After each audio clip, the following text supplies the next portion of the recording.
নমস্কার বন্ধুরা, আজকের গল্প ভালোবাসার গল্প।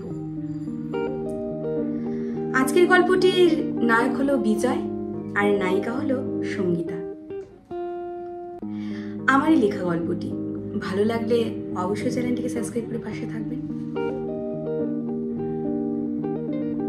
সেই ক্লাস 10 থেকে বিজয় আর সঙ্গীতা দুজনের ভালোবাসা। 12 পাস করার পরে তারা দুজন আলাদা হয়ে যায়।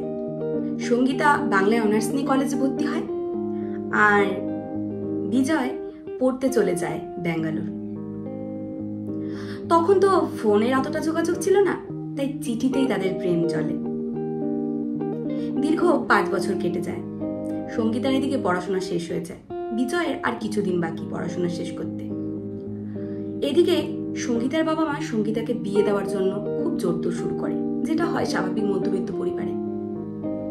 জোরতোর শুরু করার পরেই সঙ্গীতা মনে মনে ভাবে যে এবার বিজয়কে সবটা লিখে দেব, জানাবো ওকে। একদিন হঠাৎ বাজারে বিজয়ের মার সাথে সঙ্গীতার দেখা হয়।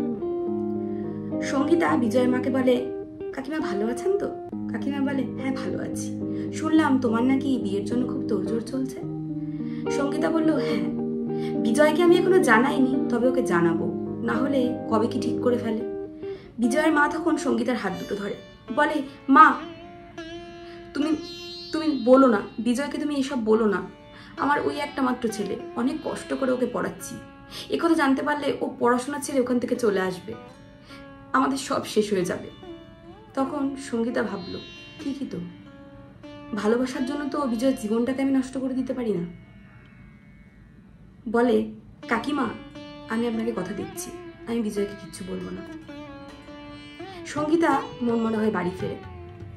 বিজয়কে চিঠি লেখে, হ্যাঁ ভালো আছি, তুমি কেমন আছো? সব ভালো ভালো লেখে। তুমি তোমার যত্ন নিও, সারা জীবন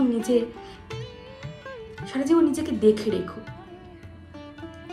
আর এই বলে সঙ্গীতার সেই শেষ চিঠি বিজয়কে।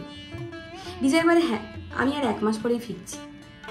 আর সেদিনই সঙ্গীতাকে পাত্রপক্ষ দেখতে আসে, পছন্দ হয়ে যায়। বিয়ের ডেট পরে সে 1 মাস পরে। বিজয় একটা লাল টুকটুকে শাড়ি কেনে সঙ্গীতার জন্য, ভাবে এটা ওকে বিয়েতেই পরতে বলবো। এই বলে বিজয় ট্রেনে ওঠে। বিজয়ের ট্রেন লেট ছিল 5 ঘন্টা। বিজয়ের পৌঁছানোর কথা ছিল 4টের সময়। বিজয় পৌঁছলো 11টায়। পৌঁছে প্রথমেই চলে এলো সঙ্গীতার বাড়িতে, ওর বাবা মার সাথে কথা বলবে ওদের বিয়ের ব্যাপারে। এসেই দেখে ঘর বাড়ি আলোয় ভরা, সাজানো, সানাই বাজছে। বিজয় মনে মনে ভাবে, কার বিয়ে হচ্ছে সঙ্গীতাদের বাড়িতে? তখনই বিজয় ভাবে, না ভেতরে ঢুকে দেখি তো। বিজয়দের ভেতরে ঢোকে, বিজয়ের চোখ চড়ক গাছ হয়ে যায়।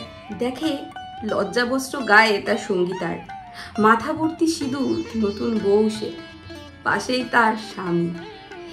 দেখে বিজয় হতবাক হয়ে যায়। বিজয়ের হাত থেকে লাল টুকটুকে শাড়িটা পড়ে যায় আর বিজয় সঙ্গীতা বলে চিৎকার করে ওঠে। তবে কি আমাদের মধ্যবিত্ত ঘরের ভালোবাসা পরিণতি এটাই? একটা জলজ্যান্ত ভালোবাসা মরে গেল চোখের সামনে। যাই হোক বন্ধুরা, যদি গল্পটা ভালো লাগে অবশ্যই কমেন্ট করো, লাইক করো, সাবস্ক্রাইব করে আমার পাশে থেকো। ফেসবুক থেকে যদি দেখে থাকো অবশ্যই আমার অ্যাকাউন্টটাকে ফলো করে একটা লাইক করে দিন। ধন্যবাদ, নমস্কার।